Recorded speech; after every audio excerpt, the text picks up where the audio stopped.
everyone. Thanks for joining us. Today we have a great program featuring the poetry of Ann Stanford, which will be read first, and then by Richard Wilbur's poetry by John Towey. Ann Stanford, 1916-1987, as original and important a poetic voice as Robinson Jeffers or Gary Snyder, built her severely beautiful poems out of the very air and earth of her California landscape, bringing her careful eye and elegant diction to her lifelong encounter with the distances and intimacies of her birthplace. Ann Stanford's poems appeared in prestigious magazines, including Poetry, The Atlantic Monthly, and The New Yorker, and she saw 8 collections of them acclaimed in her lifetime. In Narrow Bound, 1943, The White Bird, 1949, Magellan, a poem to be read by several voices, 1958, The Weathercock, 1966, The Descent, 1970, Climbing Up to Light, 1973, In Mediterranean Air, 1977, and The Countess of Forley, a poem for voices, 1985. Now in an edition fully approved by the poet's daughter, Rosanna Norton, Cahuenga Press presents Dreaming the Garden, Stanford's last manuscript. Dreaming the Garden completes an impressive body of work that earned its author a Shelley Memorial Award, a National Institute of Arts and Letters Award, 2 NEA grants, and the admiration of fellow masters such as Mae Swenson, James Dickey, and Kenneth Rexroth, whose 1966 description is still accurate. Quote, crystalline would be the word for the illuminating clarity of Ann Stanford's poetry, except that hers is not an inorganic, but a living crystal. Few poets today better exemplify the criteria of, quote, wholeness, harmony, and radiance, end of quote, that the great philosopher said all art should possess. Hers is an intimate but luminous vitality. That was written by James Cushing on the back of the book, Dreaming the Garden. And now, 2 magnificent readers, Helen Richman and Toni Sawyer, will read the title sequence, Dreaming the Garden. Here's Helen Richman, followed by Toni Sawyer. Ann Stanford put this introduction before her poem, Dreaming the Garden. It was written by M.C. Roxton from The Garden and Other Arts in 1869. The aesthetics of an age appear in all the arts, and one can find striking parallels among them. See how the square, straight beds of the Renaissance garden, resembling in form the square poetic stanzas of the period, gave way to the curved borders and wandering edges of artificial lakes in the Romantic period, at the same time that Wordsworth wrote in long overlapping lines of mists and ruins and vine-covered cottages. And the poems of the 18th century are filled with nymphs and gods, while their temples were built in gardens. And in the garden, which is a living thing, one can find parallels to the life of the artist, the theory under which the poet works, the joys and hopes at the beginning, the setbacks and struggles, just as the garden shifts through neglect, heat, and cold, torrents of rain, vandals, all change the life of the garden, just as they do that of the artist. Dreaming the Garden by Ann Stanford. 1. It must first of all be fun. There must be an air of insouciance or je ne sais quoi about it. Someone else has already moved the stones, limed the soil. You have only to turn the shovel lightly. The rains have left moisture, but not too much. You plan the lawn, sloping to the terrace. The marble balustrades, cracks hidden under the wash of plumbago. You are half down the slope. Beyond are oaks and beech trees surrounding the view of the lake. Beyond it, the lake, are mountains, green overlaying the hidden villas. A single boat loiters among lily pads. But there is work to do. You put the shovel deep in and turn up humus, earthworms, a bulb or two beginning to send a green shaft skyward. By the lake, back from the point where the trees obscure the boat now, a cluster of statues watches the view from atop the columned wall above the anchorage. The boat will be heading this way. To your left, past the maze, the lawn edged by nymphs hip deep in azaleas moves toward the folly. Beside the stairs to the terrace, geraniums flow out of their vases, pink and lavender. Off toward the south, aisles of lantana and canis, the air harsh where the sun drags the strong scent from the strident blooms. But on the right, the cascade plunges through pools, descends in shallow falls, noisy as a brook. Grottos and archways span and interrupt. Dolphins rise from the pool, and a great shell collects the last outflow from which it vanishes. You have done so much this morning, 2 shovelfuls of earth. The third leads to the clipped ilex on the terrace. Diamonds, circles of low hedge hold bouquets. The square pool marks the heart. Beyond, water and light make the statues move. The sky a lake of clouds under the arches by the shell. You walk under the falling tide with the nymphs who hold spirals of shells wreathed in ivy. You go up the water stairs. Cascades rush by on either hand. Shade dapples the path. You reach the main pool. Against the hillside, a grove. In the grove, the goddess, white, serious, stone, follows the deer at the edge of the glade. You have come just in time. 2, start with the bounds. What's to go, out or stay? The view you'll keep. The lake, the fading ranges. Columns of cypress shield the western slope. As for the south, a range of grove of olives. On the north, white oleander can form a wall beside the avenue. Over the walk, you put an arch of vines. You must be firm with space. Even the sky becomes your own. Divide the sky. Let it be lanes or views, parterres, or rounds of blue above the pool. Cut it with branches, winter white, in shapes of leaded glass. Break it with scattered leaves into shimmering drops or panes between the arches of the hedge, or dark with lines or circles from your vista under the trees. You've set the bounds, laid out the earth and sky. Whatever you do, things will not stay this way. 3, it helps if you have something old to set among the hedges, say a column topped by a statue of Ceres, behind her a rondure of privet, or a sundial on a post of white marble in the circle of lawn. Where that pile of native stone backs the fountain, a group of nymphs sporting jets of spray from the cascade hidden behind the potting shed. Some urns of terracotta can hold salvia, the yellow anthers bright in sun. Not too much color though. Let the subtle glow of marble hold your attention. If you are fortunate, you will find fragments, a broken head of an emperor, the pediment of an altar, or truly blessed, a faun tangled in grape leaves.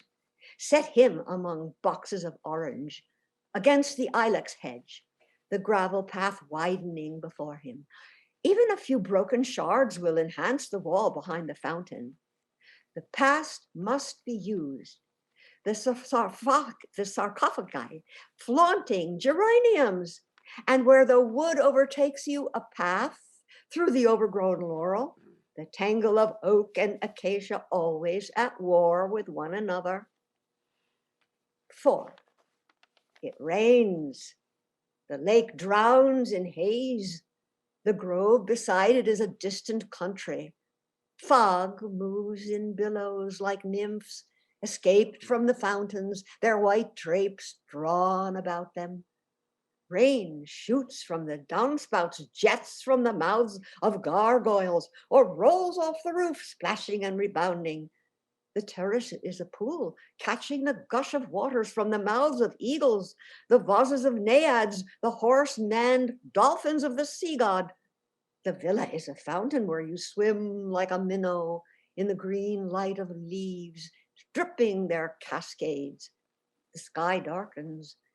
It's a grotto filled with swaying moss, the dark niches holding satyrs grinning as they wave obscene fingers or sneer at you from the green solace of vines.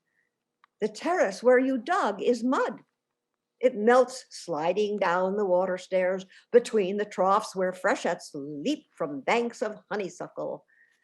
Water runs between the balustrades in waterfalls that merge like the outflow of 1,000 breasts into the great pool on the lower terrace, where the hedge floats like a carved isthmus among islands of clipped lavender. Water flows from the boughs of the pine trees, pours from the laurels, circles the oranges, dangles in narrow streams from the walnuts. The lake must be rising among the oak trees, making a water temple of the columns by the landing. The statues gaze at their reflections, pocked by descending drops. You hear the counterpoint of the shattering cascade off the edge of the roof, the tattoos of rain, a slow drip, drop, somewhere it shouldn't be. The birds have taken to cover. You hear no sound but the steady water music of the garden. 5. But it must make sense. The mad cascade the storm dropped yesterday has destroyed the parterres. They are sunk in mud. The stairways slipping with dirt and leaves. Everything drips, the eaves, the edges of trees, the hedges. It was more than a water garden, a meeting of too many streams. After a day of sun, you can clean out the path, wash off the terraces, put drains where streams carried away the soil. But today, while the clouds decide whether to go or stay, get to details. What is the garden made of? Plains, levels, paving, paths, trees and hedges, low plantings and high, sun and shade, color and light. Down by the lake, already there are beeches and oaks, a drift of wild cyclamen. Farther up for sun, plant a spread of lantana, a border of lilies. On the terrace end, magnolias. Around the reflecting pool, urns of geraniums, plumbago, purple bougainvillea, vases of lemons set on balustrades and hedges of laurel, cypress, holly. For the old walls, jasmine, clematis, honeysuckle, roses beside iris and loquat, oleanders, mandarins. For autumn color, liquid ambars, persimmons against the pine trees. Pomegranate and flowering thyme, lavender, shrub roses, fuchsias and wisteria on the sleeper banks. You will want mimosa and orange trees, the acrid scent of alders by the stream. But your list is already too long, and you've left no room for the kitchen garden. You have forgotten the plan, the cool laying out of the ground. You have overwhelmed the garden, unthinking as any god. Dreaming the winter garden, 1. Early snow, unexpected, falls on the terraces. The flakes are large and soft. They scatter on the path like cherry blooms by the kitchen garden. You go through the gate to the canal. There, puzzled swans break a skim of ice as they glide to shore. From the bare limbs of the river birch, snow drops in gouts on your shoulders. The sky lightens as you cross the bridge. Will you try the maze? But the sky lowers again. You might be lost there, and the great clots of snow falling faster. You walk through the orchard with its expected peach, pear, apple, plum, the figs espaliered on the wall, next the topiary garden, now melting stone where the careful diamonds hide their secrets. It is getting colder, and the wind penetrates the hedges, but you still have the ballroom, lying in two long fields, empty with a desolate sound. It is too vast. You must get to shelter. You hurry past pillars of snow, their circles edged in ice. You wander from the path, tripping on borders. The snow falls faster. You wander among boxwood. Are you back in the maze? You cross under an arch, stumble among stones. You crawl under the aerial hedge, blunder downstairs toward the water. It has vanished along with the swans, with the redbud, river oak, magnolias, the kitchen garden, the ice house, and the mount, and the meadow beyond the fences. The house is gone, and the stable, and there is nothing but a white wall moving around you. Nothing but snow and silence. 6. You must get back to the plan, the central theme, the axis of the garden that great effect each part must be subject to. You can pull it together by a great stairway, perhaps, breaking across the terraces, holding them like a knot around the bundle, or a major prospect. You must frame the view between windows of laurel or a balustrade at the end of the terrace. Don't let it simply slide away. If the terrace allows, you may put a central walk down to the lake. The slope will give you streams from the upper cascade, a suite of stairs and lawns and pools that rise in fountains, a dolphin, a seahorse, a goddess surrounded by naiads, or an arched tower from which the flow thunders into the whirlpools. At angles to the access will be corridors between gardens of cypress, holm oak, chestnut, or cedar. These passages lead into gardens, each with its focus: statue, flower bed, sundial. Or let the main path be a corridor between privet. The clipped alleyways lead to quiet openings beside lily ponds. Or a central fountain, a stair uphill to a portico over the blue paving of the lake with its grand vista fronting the water, the terrace leading to the belvedere, formal and open, inviting by its long, straight paths, the gaiety of sunlight, the mock of shadow, the white admonition of the statues. Things, 7. Things can get so easily out of hand. Whatever you do, you must keep order. Here, where the horses broke through, things have gone to ruin. Refugees camped here. The statues are lost or broken. The lilies dragged from the pond where they washed their rags and their children. They burned the hedges for firewood, cooking thin gruel, warming their hands, blackening the wall behind the fires. It was frosty those nights. The temple of Demeter hung with bedclothes to keep out the wind, her columns slant with ropes, the goddess fallen, boots chipped her fingers, her torch carried away, her basket broken. Up by the terrace wall, some spread their tents with poles of cut cypress. They thatched them with branches. Boys pulled the urns from the terrace, carved their names on the wall. Sheep and goats nibbled the thyme of the parterre, ate the leaves of hydrangeas, and cows tethered to the columns of the balustrades pulled them out like ragged teeth. The garden disappeared in mud and slime and the trample of feet. But the old ilexes remain. Their twisted roots hold the rifts of a wall built by the emperor. This was ruin before. Now you begin. Yes, it is getting harder. The easy part was beginning, dreaming the garden.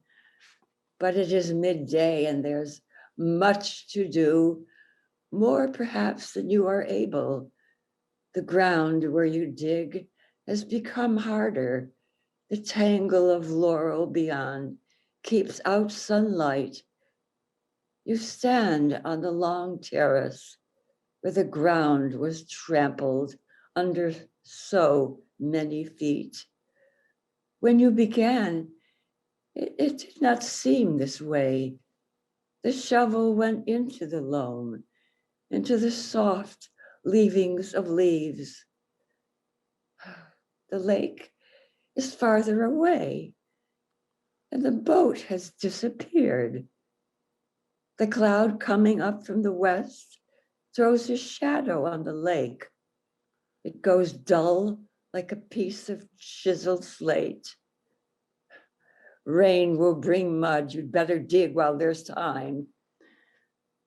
You look at the stains where fire burned the wall, the graffiti, the torn balustrades. Your arms ache. You must bring leaves and manure, gravel for paths. You started so bravely. All you did was dream. You dreamed the garden. Start now, there is time. Tomorrow, you can put up the statues, mend the broken urns, take another look at the long vista you first thought of. This garden needs you. Between the walls, a central path, iris and asters, pear trees in rows, and the blue of wisteria over the gateway.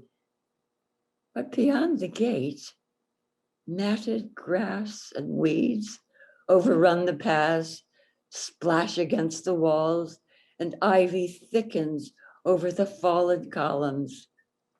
Once there were laurels here, now only traces of ruined walkways. The deserted terrace overlooks the sea gate and the broken hedges where the white, deep-rooted morning glory sprawls over broken rubble. You long to pull at the weeds, clear out the paths, cut the thicket of myrtle, set up the columns, plant foxgloves and asters, rosemaries and marigolds, put lemon against the walls, trim the broken hedges, and sit at evening looking over the garden wall where the warm blooms mingle with the wind from the sea. But it doesn't belong to you, not for you to untangle the smother of green. You with your hillside waiting, deserted, unfinished, as you mourn for this lost garden, dreaming the winter garden too. It is mid-morning. You are resting on the terrace, the broad walk paved in sun, yet chill. It is January, and the wind blows down from the mountains beyond the garden. On their peaks, snow, but here, the earth begins to put on color. You sip the coffee, so kindly sent from the house behind you. Set your cup on the wrought iron table. The hostess has thought of that. You have never seen her. And look over the lawn toward the statue. Louis XV listening to Cupid. The king stands or sits from where you can't be sure under a pediment, a single temple triangle held up by columns. Is there a roof as well? One day you must stroll across the mile of lawn, but now the sun has disappeared and the terrace feels the bite of wind. You walk a few paces to the balustrade, set with the usual urns, these without flowers, closed at the top of a tender stone that weathers. Some of the garlands are broken, grand, but nevertheless. At the end of the paving, 3 dogs attack a boar. One clings to the underbelly, the others climb on his back or snap at his jowls. It is a draw at the moment, and as yet no blood, only the green velvet of verdigris, like a net over the scene, as though it is happening in a dream. You look away, but in the same green and opposite, the dogs have cornered a deer and seem to be winning. Noble stag, you cry, but what can you tell it?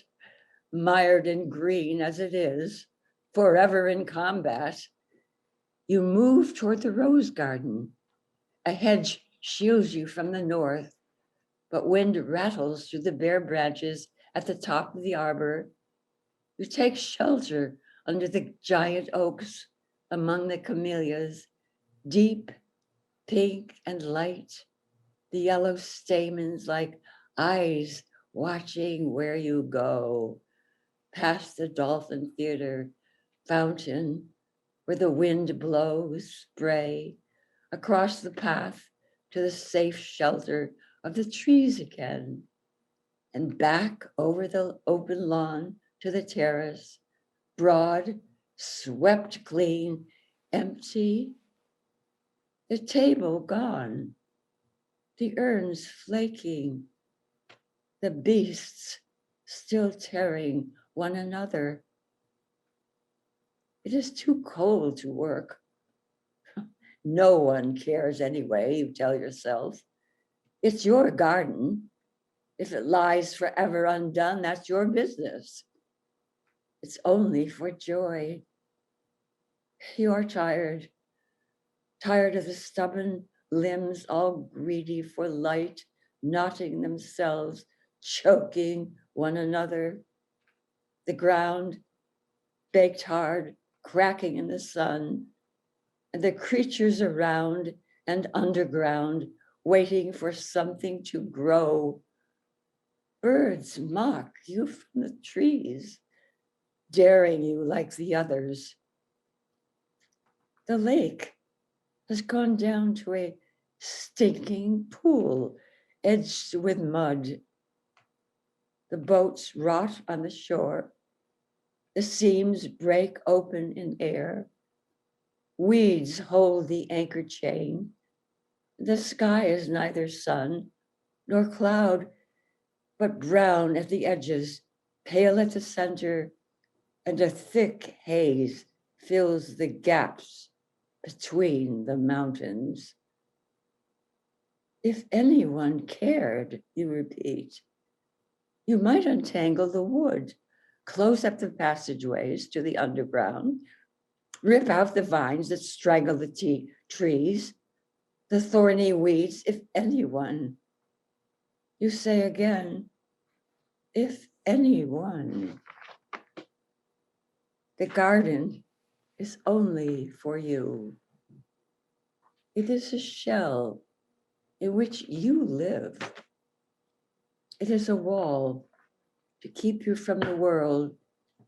You are the center, not the pool where dryads pour water, forced in meaningless gestures, nor the stairs spread with some balustrades where eagles spread their useless wings of stone, nor the clipped alley between cypress hedges. You are the garden. Let it circle around you. You are the heart of the maze, where the laurel draws its own pyramid, shakes out its limbs, overhangs the path, and takes the form of trees. Leave Daphne there, her freed limbs shaking in the autumn wind. See the colors of autumn, chrysanthemums, asters, the lawn covered with leaves where yellow and red rain from the trees. And for your pleasure, the black-crested quail wander over the lawn. The boat drifts farther away. It is leaving, and flocks of traveling common birds feast on the red berries. The orange trees, set here and there, forget the terraces. And the path curves away from the pine trees. You are inside the garden, and it takes your form. It is real now, not a plan, not even a vista, but a warm wall in winter and an old coat thrown around you. Thank you, Toni and Helen, for that wonderful, joyful reading.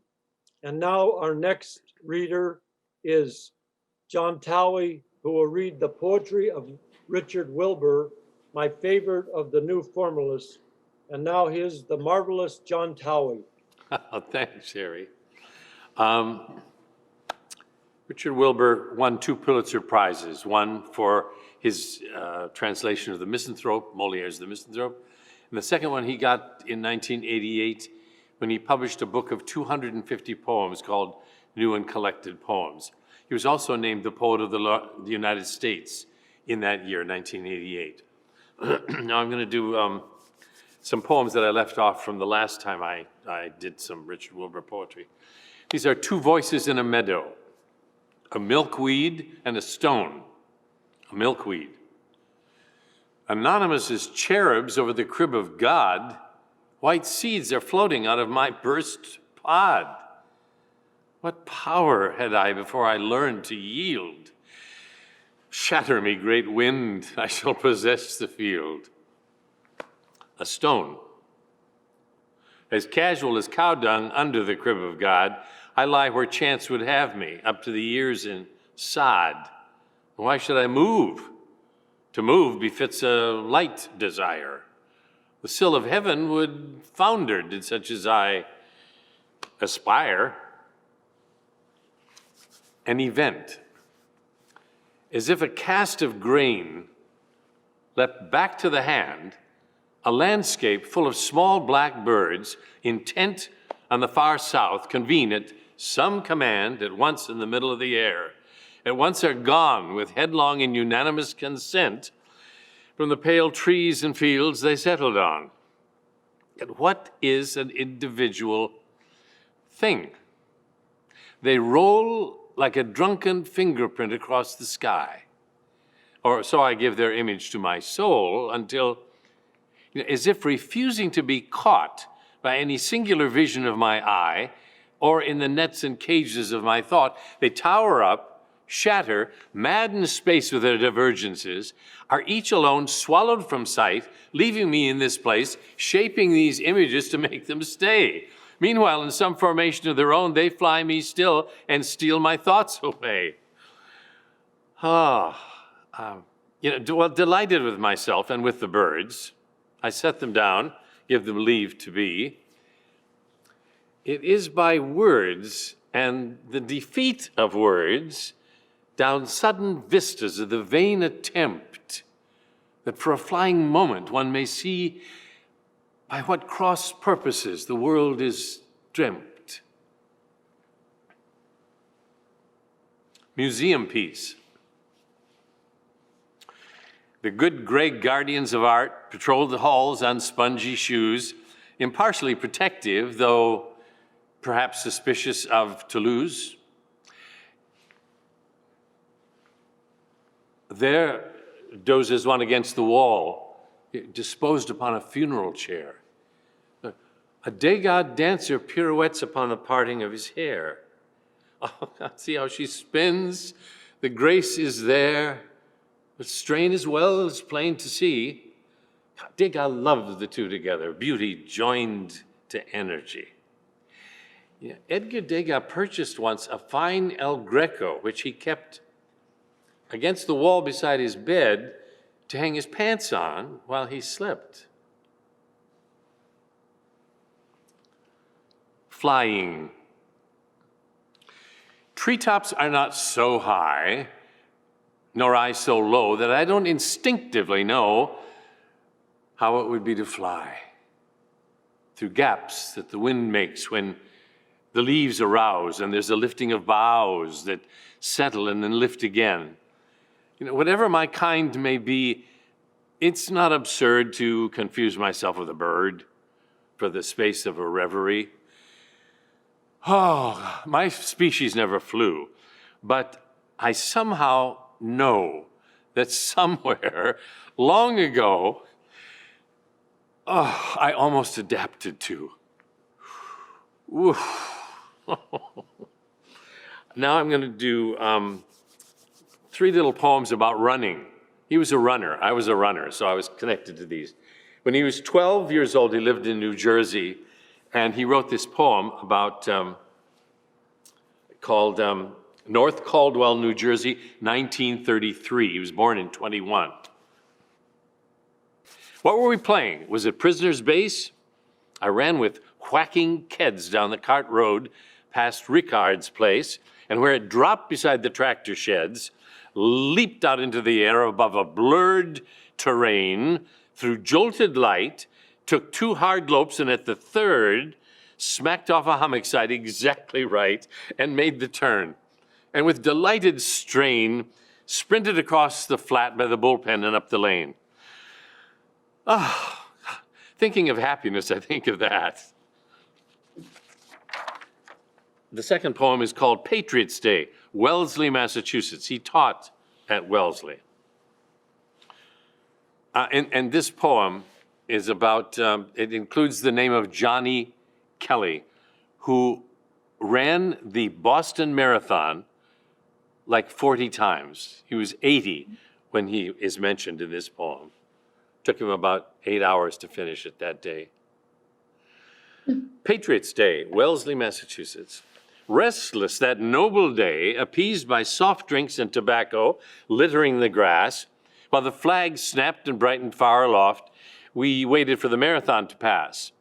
We fathers and our little sons let out of school and office to be put to shame. Now, from the street side, someone raised a shout and interviewed the first small runners came. Dark in the glare, they seemed to thresh in place like preening flies upon a windowsill, yet gained and grew, and at a cruel pace, swept by us on their way to Heartbreak Hill. Legs driving, fists at port, clenched fists, men, and in amongst them, our champion Kelly, who would win again, rocked in his will, at rest within his run. Last one is called Dodwell's Road, Cummington, Massachusetts. That's where he lived most of his life. I jog up out of the woods to the crown of the road and slow to a swagger there. The wind harsh and cruel to my throat, a good ache in my rib cage. Loud burden of streams at runoff, and the sun's rocket frazzled in blown tree heads. Still, I am part of that great going, though I stroll now and am watchful. Where the road turns into bushes, the land sinks westward into exhausted pasture. And from fields which yield to aspen now, and pine at last will shadow, boy shouts reach me, and barking. What is the thing which men will not surrender? Is it what they've never had, I think, or missed in its true season? So that their thoughts turn in at the same roadhouse, nightly the same cloister, the wild mouth of the same brave river never now to be charted. You, whoever you are, if you want to walk with me, you must step lively. I run, too, when the mood offers, though the god of that has left me. Why in the hell spoil it? I make a clean gift of my young running to the two boys who break into view, hurdling the rocks and racing, their dog dodging before them, this way and that, his yaps flushing a pheasant, who lifts now out of the blustery grass, flying full tilt already. Those are the three poems about running.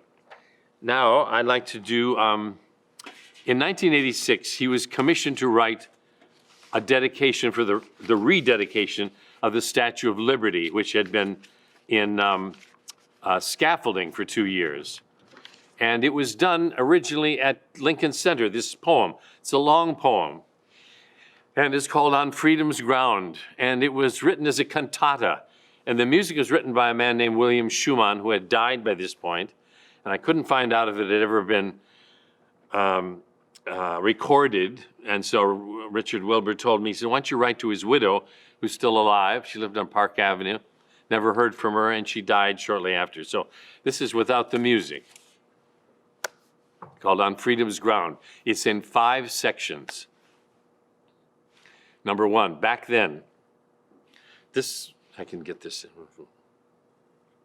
Back then, before we came to this calm bay and savage ocean side, when Bedloe's Island had no English name, the waves were but the subjects of the tide, and vessels of the harnessed wind which blew not as it chose, but as it had to do.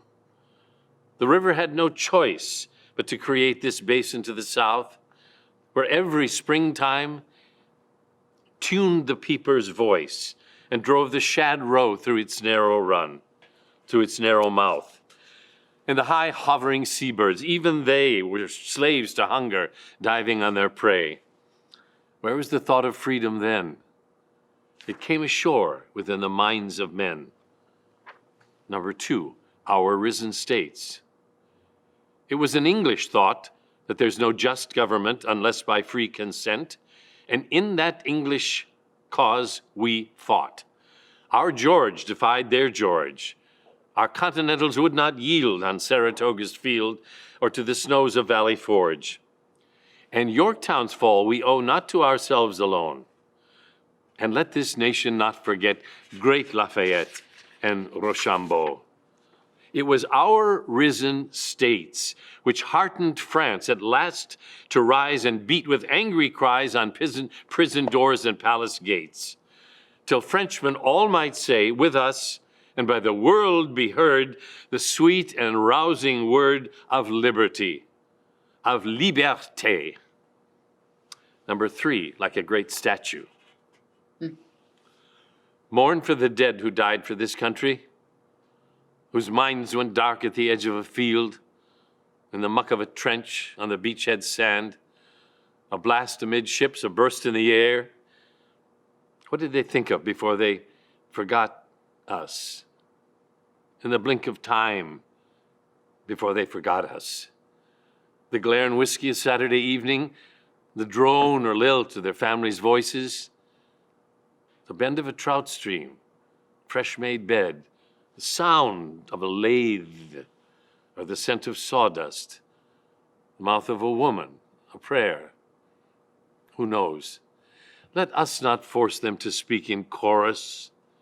These men diverse in their names and faces, who lived in a land where a life could be chosen, say that they mattered, alive and after, that they gave us time to become what we could. Grieve for the ways in which we betrayed them, how we robbed their graves of a reason to die. The tribes pushed west and the treaties broken. The image of God on the auction block.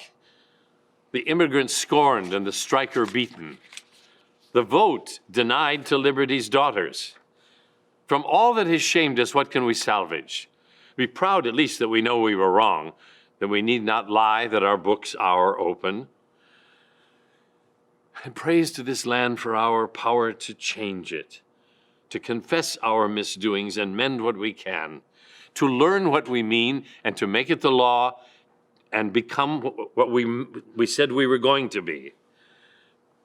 Praise to our peoples who came as strangers, who more and more have been shaped into one like a great statue, brought over in pieces, its hammered copper bolted together, anchored by rods in the continent's rock, with a core of iron and a torch atop it. Praise to this land that its most oppressed have marched in peace from the dark of the past to speak in our time and in Washington's shadow their invincible hope to be free at last. Lord God Almighty, free at last to cast their shackles down and wear the common crown of liberty. Number 4, come dance. Here's where the music would kick up. Now, in Our Lady's honor, come dance on freedom's ground. Excuse me. And do the waltz or polka, whatever spins around. Or let it be the raspa, the jig or lindy hop, or else the tarantella, whatever doesn't stop. The Highland fling, the hornpipe, the schottisch or the break, or if you like the cakewalk, whatever takes the cake. But end it with the John Paul Jones, invented in this land, that each of us may circle round and take the other's hand. Number 5, immigrants still. Still in this same great bay, now edged with towers and with piers, where for 100 years Our Lady has been holding sway. The risen tide comes flooding as before, to ramble north 100 miles or more. And the same seabirds rise, though now they wheel above the crossing wakes of barge and keel. These waters and these wings, whatever once they seemed, now wear a bright cavorting air and have the look of ransomed things.